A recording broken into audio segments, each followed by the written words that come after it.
anh thấy con tim mình sao nhói đau, vì khi thức giấc bên anh bỗng nhiên chợt thiếu vắng em. Vì em đã hững hờ hay vì anh vẫn mơ, giấc mơ anh đang gần bên em. Nếu như thế hay chúng ta tạm rời xa nhé em, để em sống với ước mơ riêng em mà không có anh. Dù trái tim vẫn còn yêu em rất nhiều, dù anh không thể quên đi được hình dung em.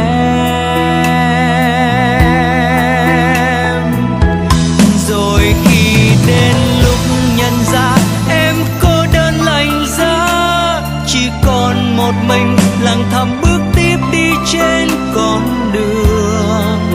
Đoạn đường mà không có anh, sao cuộc tình mình mong manh quá.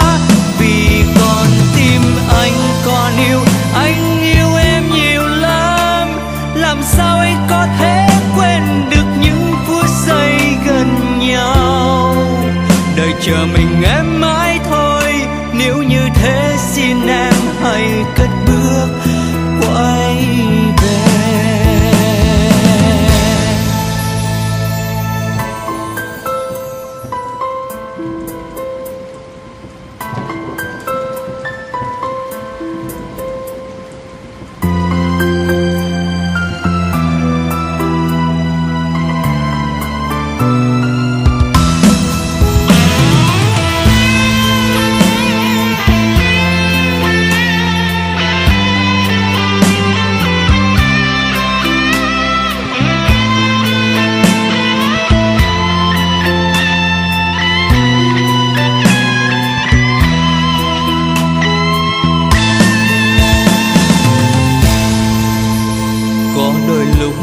Anh thấy con tim mình sao nhói đau, vì khi thức giấc bên anh bỗng nhiên chợt thiếu vắng em.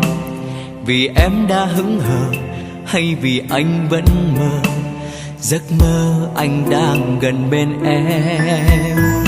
Nếu như thế hay chúng ta tạm rời xa nhé em, để em sống với ước mơ riêng em mà không có anh. Dù trái tim vẫn còn yêu em rất nhiều, dù anh không thể quên đi được hình dung em.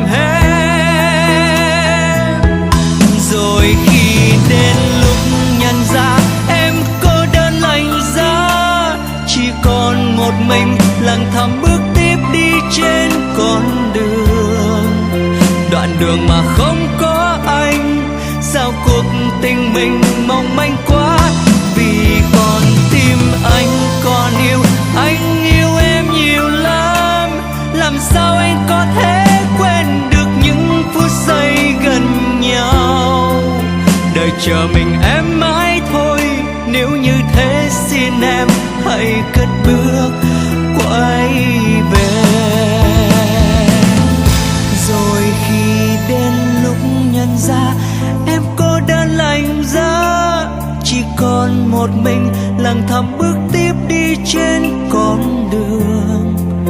Đoạn đường mà không có anh, sao cuộc tình mình mong manh quá.